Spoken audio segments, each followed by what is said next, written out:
Hey, everybody. Welcome back to the Step It Up Entrepreneur Podcast. Your host, Tomas Keenan. And today, across the screens, the interwebs, the Zooms, the StreamYards, the webcams, all that crap, got Mr. Zach Colman sitting across from me. And Zach caught my attention. His team submitted an application to get on a podcast here. And I like some of the things I was seeing. And he's into marketing, into branding, into fitness.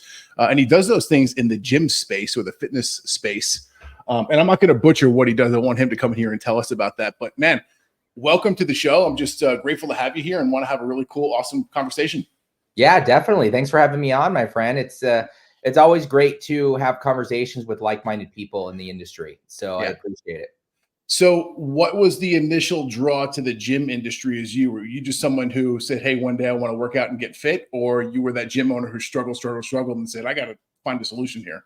Yeah, I feel like my path was a little bit of a different journey. I never opened a gym, and funny enough, my vision is to open a much more commercial style, B2B style gym once we get to a certain size. Mm-hmm. But I started off as a brander. We started off. Long story short, starting to really focus on working with professional athletes in the athlete realm. My dad was a professional kicker way before I was born, but I grew up to I wanted to be just like him. And then I kind of started to follow my own path and found a very big fascination in visual communication side. Moved up quite fast in the corporate environment. We don't have to go through that story, but finally said, I can do this better myself. I worked for the Phoenix Suns. I worked for Pearson Education, are the two bigger ones companies that I work for. And then I finally just said, I can do this better on my own, and went out, put my stake in the ground, said, hey, I'm going to work with athletes, and started to work down the plethora of helping them build their brands. And then, I had about 2 to 3 years ago, I was having a lot of burnout. I was in this place in my business where I was like, just sitting behind the desk all day, trying to, deliver, over serving. I have a family now, and I lost the gym. I used to work out quite a bit. And it was more so for a fact of relieving my anxiety. Back in the day is when I started really getting into it. And it continued to mold into my mental health style day to day. I utilized running. I utilized working out as my way of building those endorphins and to actually really start. And as a visionary, I think that it was a way for me to get my visionary brain working. Start thinking about certain things, start having some ideas. But as my business grew, I started to become a full-fledged integrator in my business, which really just is, I was an operator. Was that, hold on a second, was that out of necessity that you had to fulfill that role, that position in the company? Or it was like, hey, I'm actually good at this and I enjoy doing it? Here's the thing. I thought I enjoyed it because I was good at it. I'm not the best at it. I'm not saying I'm a master operator by any means, but I was learning as I went, right? I thought I was good at it, and I enjoyed kind of the day-to-day and going back, and also a necessity, right? When you're smaller, you don't have a whole bunch of A players. You don't have a whole bunch of money to just throw at all these leadership roles and all these other people. So I was kind of forced into it at the same time. So I went down that realm, and I realized that was a cause of my burnout, because as much as I like to do some of the integration stuff,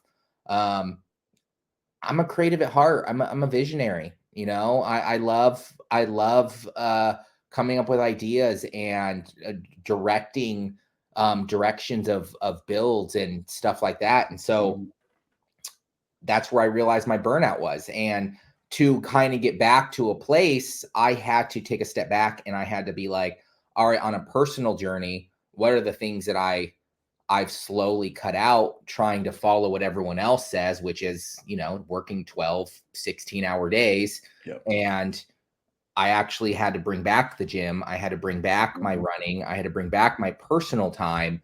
And then I just kind of got an aha moment and realized we've worked with a few gyms in the past. I didn't just miraculously decide, hey, I'm going to go start working with gym owners and leadership. We've had experience in that from a marketing perspective.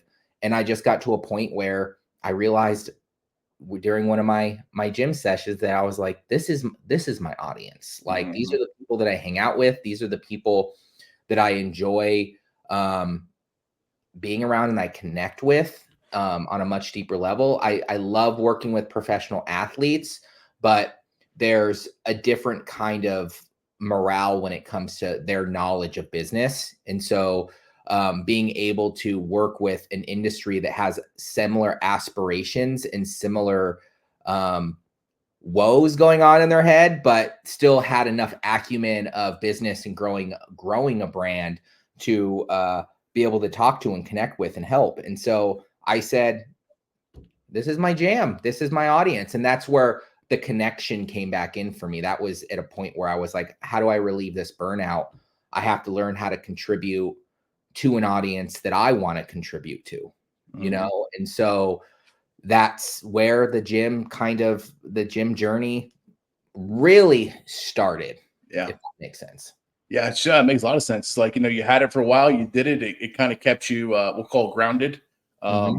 And you let it go for a little while, and then you got drawn back to it. And that's when things magically came together. And, you being the visionary, great, top moments, great ideas.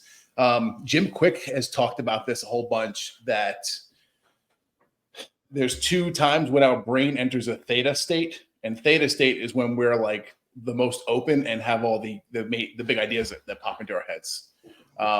It's in the shower, like first thing in the morning, wake up, get your butt into the shower kind of deal. When you're in that half sleepy state. And the second one is typically after a highly intensive workout, whether it's a run, whether it's a gym session, whatever you're into kind of deal. And I've experienced both of those myself. And it's like when I pull myself out of those and don't allow my body to get the treatment that it needs to from a physical fitness standpoint, which also helps the mental, which you probably know just as well as I do. Right. It's like if we're not doing this, like we're kind of we're shooting ourselves in the foot kind of deal. So I think it's really awesome that you were able to, from a 30,000 foot view, look down at yourself and say, oh, wait, I see a problem. Let's get back to doing this over here. And then alignment comes in, and all of a sudden you've got some grand ideas. You figure out who your target audience is, and you say, you know what, these are my people. Now let's go craft a business for this. Okay. So now, speaking of business, you've got 2 companies, and they're both in and around the marketing area, and they service gyms or gym owners. I don't want to butcher that. I want you to talk about it, but tell us a little bit about the companies and what each of them do and how you serve your clients. Yeah, well, I wouldn't necessarily say they're 2 different companies. I would say GymMark is more of an offering service towards a certain type of audience. I think being in marketing, one of my biggest downfalls at the beginning is, and people are going to possibly think this is completely wrong, because it's exactly the opposite of what they hear on a constant basis. But I think niching, I'm not going to say is a scam, because it's not, but it has a time and a place. And I tried too early. Excuse me. I tried too early to niche with the professional athletes and with stuff. I still wasn't 100% on my services. And especially with professional athletes, I couldn't. And so GymMark itself is evolved from what we've seen going through our creative journey. Creative is much more of a plethora of, I would say both of them are kind of products in a way. Creative is much more of a customized solution. And it's meant for much more athletic driven brands of any kind, because any business, I don't care what people say, you have to differentiate yourself. You have to, do certain things, and certain types of systems from a marketing perspective don't really necessarily work. You need to customize based off of their audience's preferences, where their audiences are. And so creative is much more about that. It's much more like, hey, we'll create these customized packages based around your audience. It's much more for leadership type roles in much more larger organizations. And going down that path of creative, I realized back to the contribution in the gym phase that I was like, well, I'm sorry, but there's not going to be too many gyms out there that can afford a $60,000 to a $120,000 rebrand. That's not the audience that can afford that. If it was a SaaS fitness company, if it was, a corporate, like a franchise corporation, like, yes, but those are far and in between. So I had to get creative, and I had to be a little bit smart and say, hey, me as a personal brand, I can still deliver these services with my team, but the team that I'm building, but I have to separate out my audience in a certain way so that I can continue to learn and evolve basically much more of a productized service and marketing based around that particular audience.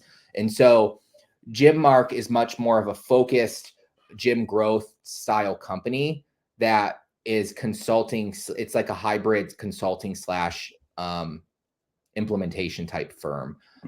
We really work with gyms at certain stages of their gym growth cycle, which I've seen working with creative. I was able to build these sales cycles of what I see certain pain points and create marketing solutions based off of marketing and branding solutions based off of the gym size and what they need, anywhere from 500K upwards to, multi-state, multi-location gyms within the 1 to 3 million and above. And then of course, corporations, which I usually just trickle back to the creative side since it's much more a la carte. So that's really the difference in the services that we provide.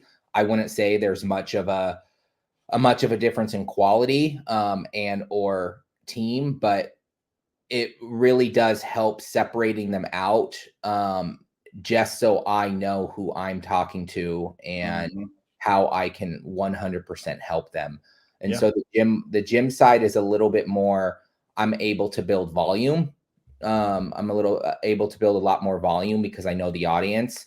And I would say that's where the niche comes in. But I would say creative is still out there, doing large branding and large web development projects for like fitness, SaaS, and, large e-commerce brands in the fitness realm, because my writers all still know fitness, right? They all still value those same things. And so it really just depends on the market, the demo, and the psychological counterpart of my audience that has me kind of say, hey, I don't think that you'd be up for a customized package here. $60,000 isn't going to match with you.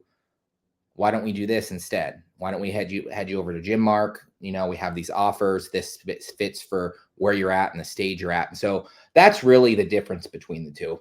Yeah, dude, I think it's awesome that you've broken it down to different stages. So like, hey, these are the clients who are, more corporate. They've got a bigger bankroll. They're going to head this way.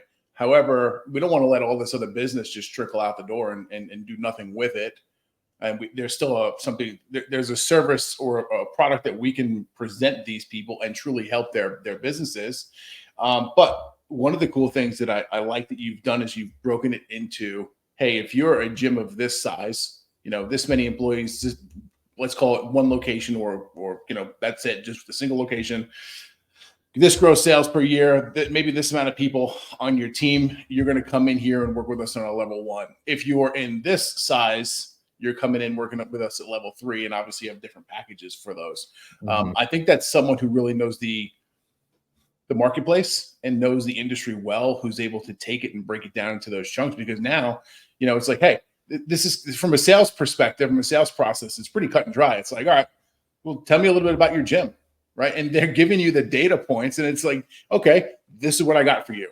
Right. So from an operations perspective, from a systems perspective, like it's my area of genius, is like, wow, that makes it really simple for your sales team. Like they know exactly what they're selling and precisely who it's getting sold to. And there's no question about it, which I think is awesome.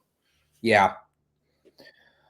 Yeah, I'm glad. I'm glad you see it that way, because that's kind of, I think that's the integrator side of me, right? That's the operations side that was able to do that. You hear a lot of people that don't understand the premise of business enough. I mean, I work with a plethora of people in the fitness industry that will have, hey, this is our vertical sales perspective. This is our horizontal sales perspective. This brings us more income, but this brings us more leads, right? So you always have to find that mix in business, and trying not to overcomplicate is now the next part and the next hurdle. Like, how do I continue to market for this but also be able to spread my wings out a little bit and still be able to help, those personal trainers or those larger SaaS companies that need to come in and they want to make a difference as well. And unfortunately, we kept hitting the same hurdle. It was, hey, I can't afford a $20,000-$30,000 branding package or a $20,000-$30,000 website. And that was part of my growth period. Like I told you, my contribution pillar, where I was like, hey,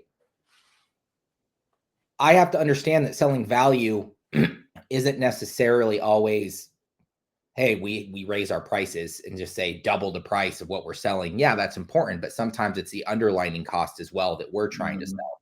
Yeah. So being able to come in and say, hey, we can develop you a website now for, $2,500, if not free, still have it be semi-custom, just allows us to build more value to the client of that size. Because unfortunately, I hate to say this, and you're in sales, you understand the sales process. Like, you can't sell value to someone who just doesn't see value or doesn't have the money, and I'm not going to come in here and sell a $60,000 branding package to a gym if $60,000 is going to make them go bankrupt. Yeah. Like, it just doesn't make sense. And so I had to really contribute and hone in and be like, what are these gyms' particular pain points, and how can I help them at these certain stages with, the solutions that we provide? Yeah. It's funny you mentioned that. I've recently done something pretty similar, right? So I've been in the coaching consulting space now full time, I think almost 5 years. And been around long enough where I've done a lot of one-to-ones. I've done a lot of on-site assessments where I actually go into a company and spend 2 days on-site at their facility and tear through everything with them. Like, that's to get me to someone's facility. They're paying big money. It's a $10,000 and up engagement with me. Yeah. Okay. The one-to-one coaching is anywhere from $3,000 to $5,000 a month, depending upon what the person is expecting and what outcomes and how much of my work is involved in this too. I definitely think of myself more of a consultant than a coach, because I'm the one who's also willing, probably similar to what your team is willing. Like, I will climb into some of these back-end systems, tools, softwares, and put things in place and help you build this. So like, hey, cool, we found the problem. Let's go build the solution now and walk away and go fix the next one. Right.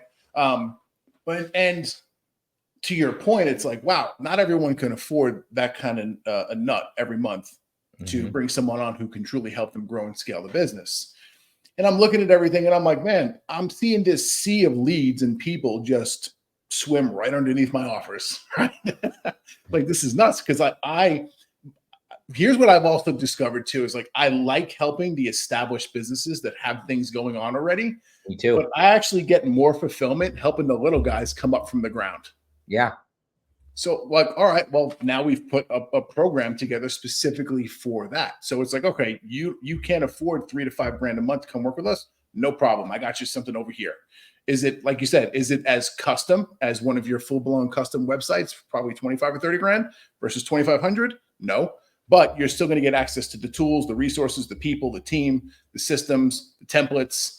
And yeah, you'll have to do a little bit more self-implementation, but you still have the ability to take this thing and run with it and make something happen for yourself. Well, and here's the thing that it took me to kind of realize. It's, a double point in that position. And this could be for, any gym owner or anyone who's looking to grow a consulting or marketing agency in general, is that I came to realize I wanted to help those people too. But unfortunately, as you're aware, we have to grow. We have employees we have to pay. Like, we're trying to bring in quality.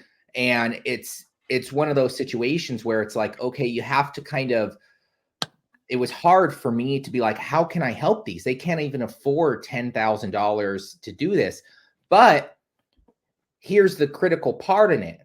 If you're like a gym, for instance, it's at what I call the validation stage, which is you're still making about $250K a year, launch to 250, you know, unfortunately, you should be learning this stuff yourself. Like you need to, you know why? Because you need to lead by example. When a client comes to me, a gym, for instance, and they were like, just bring us 100 leads. I'd be like, well, I can bring you 100. I can go buy a leads list tomorrow and give you a low quality leads list. Does that change anything? No. Let's say miraculously you do have a 90% close rate out of these owners. Can you even handle 90 new clients? Nope. So marketing in itself is a hard thing to comprehend, especially for someone like me who's in the game, not to make the sale, but to connect and help a company grow, because I don't even know if they think that that's their pain point, but their pain point realistically is probably that they need to build momentum and they need to start hiring the right people. Yeah. You know, I see it all the time. You know, I've got two current clients now who have this problem. And I see it's all over the place, right? So you have the people who have no idea how to get leads, and they're kind of just sitting there twiddling their thumbs saying, I hope business comes in today. You've got that camp of people, which definitely needs help in marketing. Okay. Marketing and sales, because you don't have enough marketing and sales to clog your fulfillment pipeline yet. Then you get like two of my current clients, and the people that, you know, you're discussing here they have enough lead flow coming in. They have closing a sale for them is not a problem. The bottleneck for them is their fulfillment. They don't have enough. Like for instance, take a marketing agency. You go out right now today and you sell 13 custom websites. What's that going to do to your fulfillment pipeline for your team? You're going to go, oh Lord, great. Yeah, we'll be hiring. Money coming in. Lots of hiring and firing. Right, but that's a whole other aspect. It's a whole other part of business that most small business owners don't have a fucking clue how to do anything with, and that's hiring and onboarding, right? So it's like they've got to fix all these other bottlenecks that are in the company before they go and throw rocket fuel onto the lead generation and the marketing aspect. I'm not saying that's always the case, but in these two instances and what you're talking about here, that's very valid. So I recently had another guy on here in the marketing realm, and he was saying, it's like, you know, I turn down clients quite often because I'm so confident in my ability to generate high quality leads that if I do my work and I generate the lead flow for these people, it's going to break their business because they don't have the back end dialed in yet. And I think it takes a very honorable person, which is uncommon, unfortunately, to say, hey, yes, I could help you. I could make things happen in your business, but ultimately it's going to hurt you. Therefore, I'm going to decline taking money from you until you're ready. Yeah. I 100% agree with them. I fall into those same spectrums all the time. And I actually don't, from my perspective, especially with the gyms itself, I'm like, you don't need 100 leads tomorrow. What you need is a sustainable lead growth model that's going to trickle people in. And when you're at that 250 mark, you need to be connected. You need to start building, because here's what it's quite simple. And I think it happens quite a bit with right now, us going on the internet all the time, is people want to try everything. They're like, we need to try marketing here. We need to try marketing here. I'm like, dude, you're a location. Your first step should have been find a good location. Like find a location around, doesn't have to necessarily be your target audience, but be in an area that you have complementary services around you. And just start connecting. I mean, yeah, go door to door if you have to, but that's all you need to do for a local gym. Is you don't have to spray the wall. You're not an e-commerce company. You're not growing, you know, worldwide right now. Who says you're not going to franchise? But for now, this is your local area. This 1 to 2 million of people around your 3-mile radius. You know how people are going to find you? They're going to Google you. And if your gym doesn't look like a garage with, you know, broken weights, and you match the positioning of what they value, like they will call you. That's really what it is. 1, because you're a mile away. Yeah. 2, because you have great customer service and you have great systems, and they know they can rely on you because you value the same things as them. And so it's like, it's that easy. That's really all you need to do. And so, try not to get overhyped by, hey, I need to go out there and create this crazy Facebook ad campaigns, or I need to go out there and create all these challenges. Challenges work. Challenges are great, but you're going to get a 50% close rate from walk-ins. Yeah. Just how it goes. And that's what you should be focusing on. Focus on your community. Focus on connecting. Go to events. Partner with, for instance, if you're next to we have a lot of protein houses here, but if you have like a local protein house, or you have a local a big one that I like to utilize is a daycare. If you have a local daycare, partner with them. Like, find a way to partner with other companies in your community that have a sense that can help you. And that's how you're going to bring leads. And then 2, use your existing customers. Gyms have one thing that a lot of other companies don't have the benefit of having, and that is LTV, and lifetime value of a client is way more important than the lead that they bring in. Because I know for a fact, if I had someone that was a client for 2 to 3 years and they loved our services and they used it multiple times a week, that they're going to bring their friends. That's really all it comes down to. And you could build $1 million gym with that type of marketing without even trying to get fancy with, am I saying you don't need a brand, you don't need a website? No, you do need those things, and they should be of quality that match the gym and the experience. Sure. But just start there. Yeah, I agree. I think that people, they get shiny object syndrome big time. You get overloaded. You see all these other things out there. Everyone's on the internet and Facebook and Instagram and seeing what others are doing. Oh, well, if it's working for them, I got to go try it. Well, sometimes yes, sometimes no. But I agree with what you're saying is like, hey, stick to the basics, get your basic stuff in place, start utilizing Google My Business. And I'm not the expert there at all, but those are important things to do to get in place so you can start gaining some traction and get some people into the door.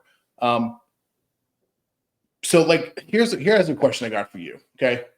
You got a newer gym owner who's coming into you, and granted, you just gave me some pretty basic steps. You said website, you said knock doors, you talked about Google or Google My Business to get some reviews and get some traction there. But what are the other basic areas that most people are failing at when it comes to marketing for small businesses as a whole? I'm not just saying in the gym space, I'm just saying small business as a whole. From your expert opinion and perspective, where are they failing? I would say honestly, leading by example. I would say at the end of the day, and it's funny in my realm, because you're going to hear a lot of, you hear this all the time from people. They say, oh, referrals, especially in the digital marketing space, because they're trying to sell their services, right? They're like, referrals are nothing. Like, they're going to be up and down, blah, blah, blah. Digital marketing is where it's at. Do SEO, do social media ads. Like, that stuff's going to bring you business. Cancel all the noise. If you're just starting out, I had a gym come to me about 6 months ago, and they just launched. They were a franchise. So they already had the branding in place. They already had the website. They're like, we just need business. And I was like, my services will not help you until you have at least 30 members, very bare minimum 30 members. And so if you're in the pre-launch phase, you're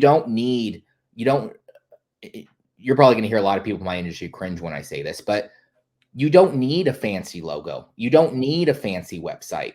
Just get something up now. Yeah. Just get something up small. Do it yourself. Do a Wix site. Have your nephew create you just like a name. Put your name up. Like, don't get too focused on the strategy yet, because strategy is not as important at this stage of business than going out there and just getting clients. In fact, I don't even think it's important until you're at least, like I said, past validation stage. Once you get in and you start seeing people and you start having the ability to hire A players or knowing, oh, we got something here, then is when you can start saying, okay, now I need to differentiate myself. Now I know the things that we're good at within the gym space. Now I know how important an experience is for our gym. So now is when I should start investing the money into those things that matter. Now is the time when I could start. Do I say I would say, of course, get a Google My Business up right away. You don't need to really do anything with it, but just having it up, I think, is a good place, because 90% of people, especially in the gym space, they're going to just look at their phone, like I said, and they're going to go, okay, this gym's 1 mile away. This gym's 2 miles away. Okay, the one that's 2 miles away has a better experience, they're more my people. They will sacrifice that extra mile to go to that gym, right? Mm-hmm. But having it up and just having some sort of small visibility is your first sense of marketing. So just do that. Don't get too heavy. And I would say, actually, and this is probably more in your realm when you're going through the gyms and that size, is start either focusing your finances and making sure that you have a 10% that you can start either putting away towards marketing, or start making sure, as you're growing your operations, that you keep that 10% as a marketing budget, so that when you start hitting the 250, 300 or whatever, that you start saying, okay, now I have the money. Because you hire cheap, you're basically wasting money. It's just how it goes. So yeah. Love it, man. I think it's some solid advice from someone who's been there, done that for quite some time. What's next for you? So obviously, you're neck deep here into the marketing realm, the marketing world, but what are you trying to accomplish as a business owner, as a leader, as a father? Like, what's the end goal for Zach, the person, the individual?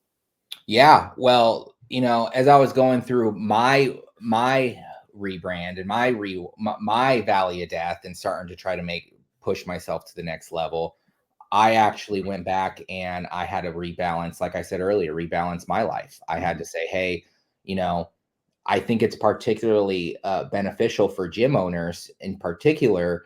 You hear this all the time, right?